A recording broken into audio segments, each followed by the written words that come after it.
Aquest és un magatzem que ven gairebé tot el que us pugueu imaginar.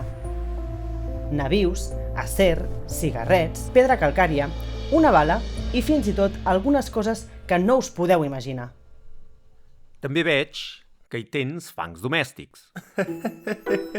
Això és llot domèstic.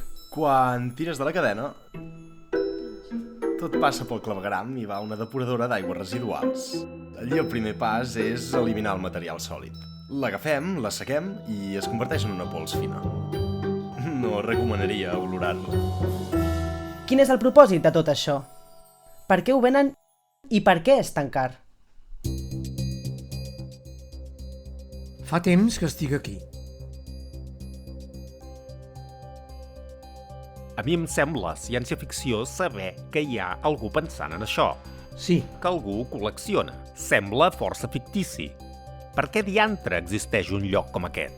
Hi ha fulles de pomera i de presseguer, teixit d'ostres, barres de zinc, diòxid de carboni en nitrogen. En aquestes tines de nitrogen líquid hi ha mostres d'animals marins. mostres de musclos, de dofins i de balenes. Ocells també, teixit d'ocell. Sí. I també alguns teixits humans. Però potser allò més estrany que venen és una cosa realment quotidiana. Mantega de cacauet. Sembla mantega de cacauet? És mantega de cacauet? És cremós? Probablement és el pot de crema de cacauet més car del món. Bé, bàsicament paguem perquè una empresa faci crema de cacauet genèrica, podríem tenir 2.000 pots de mantega de cacauet genèrica i el que fem és després repassar i mesurar els greixos d'aquests pots i esbrinar la quantitat de diversos compostos que hi ha dins. I al final posem una etiqueta i lliurem un certificat. Tot això no és per al consum humà, perquè no sé si realment et sabria dir quants anys té, però força segur que molts. Quant costa? No es venen a preus de botiga, per tant, aquest pot de crema de cacauet no costa $3.99. Crec que val uns $1.000. Un pot normal de crema de cacauet costa menys de $5.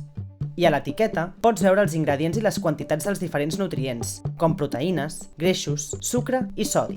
Aquests valors han estat mesurats pel fabricant mitjançant diferents màquines i tècniques analítiques. Però com saps que aquests resultats són exactes?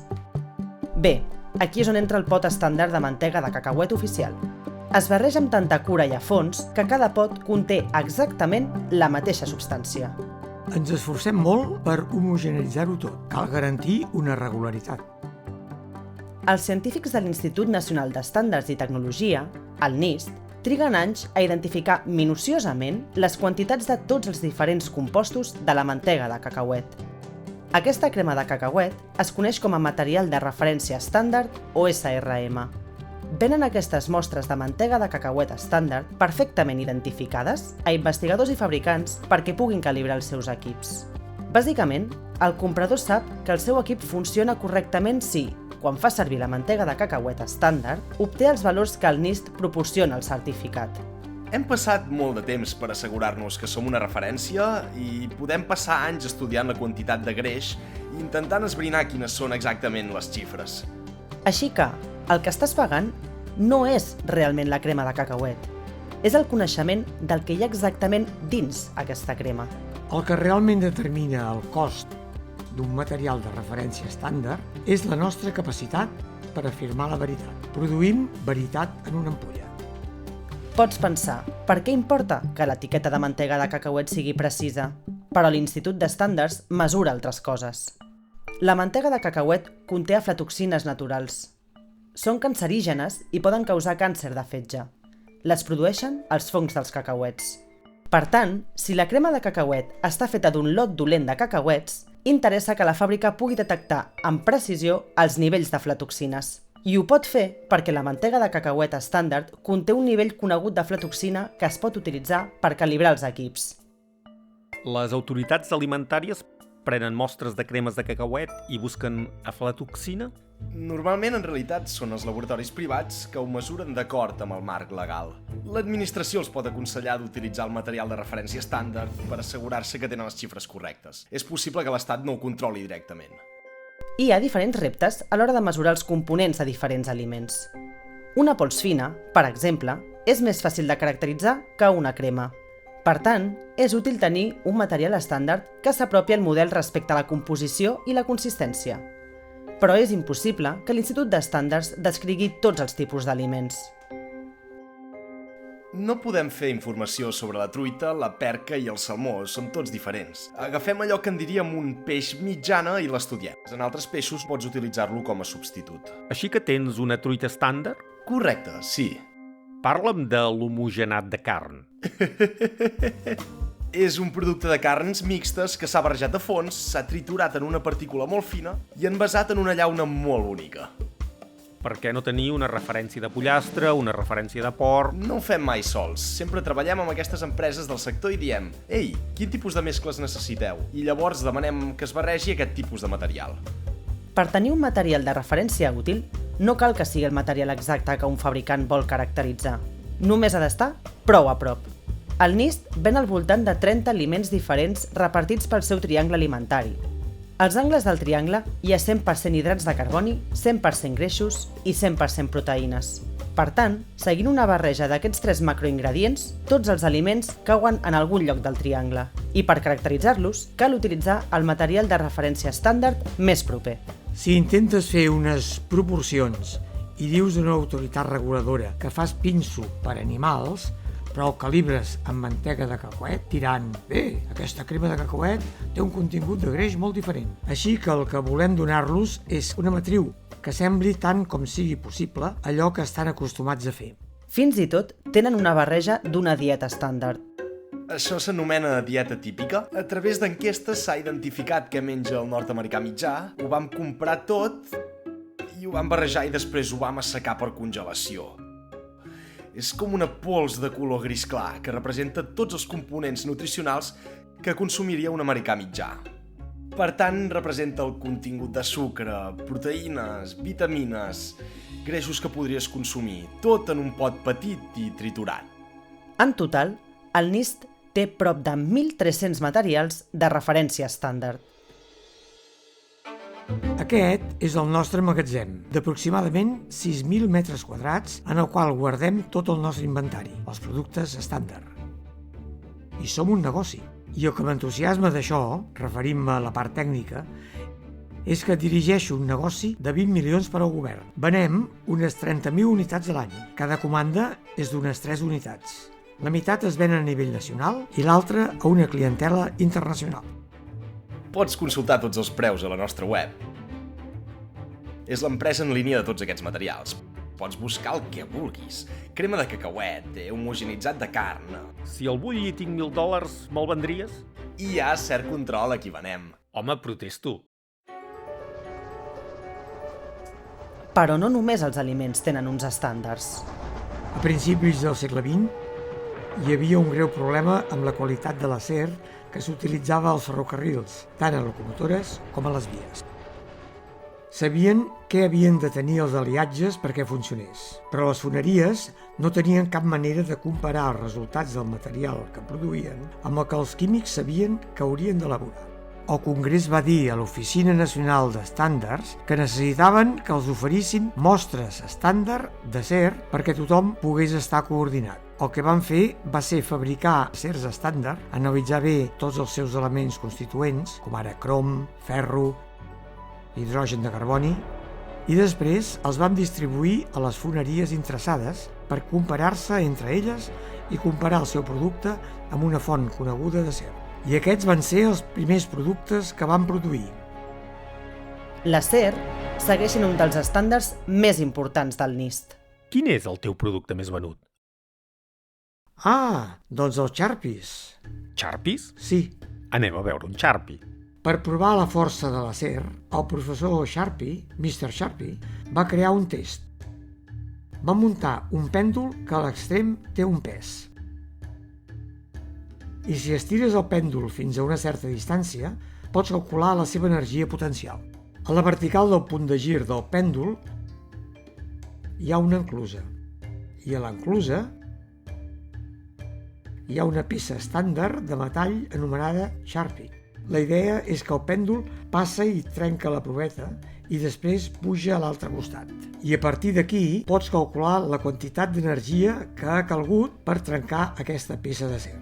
Totes les empreses dels Estats Units i arreu del món ara han de comprovar els seus materials amb els nostres Sharpies, perquè el tipus d'acer que produeixen s'utilitzen en canonades per als tancs, per a l'emmagatzematge de residus nuclears. I faré una broma. M'agraden les coses que es trenquen i això es trenca. S'ha de trencar per nassos i no es pot reutilitzar. Quants en veneu en un any? En venem de tots els tipus, sí. En venem uns 8.000. Caram! Sí. El NIST fa més d'un segle que elabora materials estàndard de referència. Això és la nostra primera mostra estàndard, la número 1. És un bon negoci. És pols gris, pedra calcària. Encara ara fem pedra calcària número 1. Ja fa 110 anys. Renoi! I és tan popular que en venem de 40 a 50 unitats a l'any. Increïble, no? Hi ha molt poques empreses que encara venguin alguns dels seus productes inicials i nosaltres ho fem.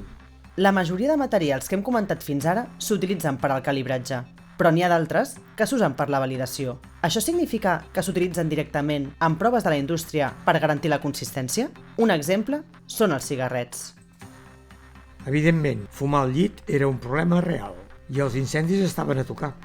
Hi havia molta normativa sobre com havien de reaccionar els materials del matalàs, dels llençols o de la roba de llit, davant d'una font combustible.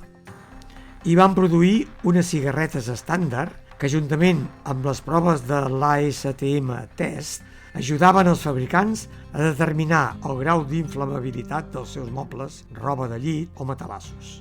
I perquè aquests tests siguin coherents, els incendis han de començar amb un cigarret estandarditzat. Els incendis causats per productes de fumar són la principal causa de mort per incendi a les llars dels Estats Units. Productes com aquest, però també la normativa i les campanyes educatives, han salvat moltes vides. Però també tenen estàndards per coses que mai esperaries, com una bala estàndard. Quan es dispara una bala amb una pistola, l'ànima estriada del canó deixa marques a la bala. Els laboratoris forenses mesuren aquests solcs per fer coincidir la bala de l'escena del crim amb altres disparades per l'arma sospitosa. Però com saps que estan mesurant amb precisió els solcs? Aquesta té marques estàndard. Van replicar una bala. Van incidir-hi, bàsicament, nanoosques. Marques molt fines i van cartografiar la bala. No es disparaven amb una pistola, sinó que es fabricaven. Per validar el seu equip, els laboratoris forenses poden analitzar la bala estàndard al mateix temps que una bala procedent de l'escena d'un crim, de manera que saben si els seus mesuraments són exactes. L'objectiu de cada estàndard és quantificar alguna cosa del món, quelcom important que normalment és bastant difícil de mesurar, com la pols de casa. A principi dels 90 treballàvem amb serveis de neteja i aconseguíem bosses d'aspiradora. Vam anar a hotels, motels i vam agafar totes les bosses d'aspiradora que vam aconseguir, vam barrejar ben barrejada la pols en un pot gran. Cada pot petit tenia el mateix nombre de productes químics i la mateixa quantitat de material. I la raó per la qual trobo que la pols és interessant és perquè la pols és una manera molt bona d'explicar què estem exposats tu i jo i a la nostra casa. Identificar contaminants perillosos és gran part de la funció d'aquests materials de referència normalitzats. Per això, tenen diversos tipus de pintura en plom o aigua d'una glacera de Groenlàndia. Són tan rars que hem de limitar la distribució d'una unitat per client cada 3 anys. Renoi! Tenim moltes mostres de terra. Teníem el permís per entrar a un lloc industrial contaminat a Bozeman, Montana, i recollir un munt de roques i portar-les cap aquí i triturar-les. I per tant, se certifiquen i s'usen per als elements tòxics. Actualment, la millor manera de mesurar a quins contaminants estem exposats és el que surt de nosaltres. És per això que el NIST ven llots residuals. Aquest és un registre del que ha sortit dels nostres cossos i per les nostres clavegueres. Els investigadors poden examinar-lo per detectar rastres de toxines o metalls pesants, contaminants als quals molts de nosaltres podem estar exposats sense saber-ho. Es tracta realment de la vigilància ambiental. I l'any que ve sortiran amb un producte de caca humana real. Surt sovint a les notícies que la salut està relacionada amb el teu microbioma i estem començant a entendre que la flora intestinal i el que hi ha a l'estómac són molt importants per a la salut, l'actitud mental i tot tipus de coses. La matèria fecal és una matriu increïblement difícil de mesurar i d'extreure'n tots els diferents components. I aquest material es distribuirà com un vial de pols, bàsicament. Una càrrega de merda! A mesura que evoluciona el nostre coneixement del món, també ho fan els materials de referència estàndard aquí emmagatzemats. El NIST prepara el llançament de la seva primera matèria de referència estàndard de vida de l'any vinent. Les cèl·lules vives seran cèl·lules d'ovari de hàmster que poden produir anticossos monoclonals. Els anticossos monoclonals representen ara 5 dels 10 medicaments més venuts a tot el món. Quan la verola del mico va començar a propagar-se, un problema amb el diagnòstic de la malaltia era que no hi havia proves de laboratori clares per saber si algú estava infectat. El NIST va poder crear una referència de control positiu de l'ADN de la verona del mico en només 30 dies. És estrany passejar per aquest magatzem amb tants elements dispars del nostre món tipificats, etiquetats i empaquetats amb cura. És un recordatori que hi ha persones que treballen incansablement per garantir que les coses siguin com creiem que són. Quan mengem una torrada amb mantega de cacauet, podem estar segurs que aquesta crema conté el que diu l'etiqueta. Quan et donen els resultats d'una anàlisi de sang, saps que s'ha calibrat amb un estàndard. I quan entres a un edifici amb l'estructura d'acer, saps que l'acer té les propietats estructurals i mecàniques adequades per aguantar-la. La societat funciona perquè, encara que la majoria no ho sap, hi ha un petit exèrcit de persones que comprova que el que hi ha al món s'ajusta a uns estàndards. Fins i tot la caca.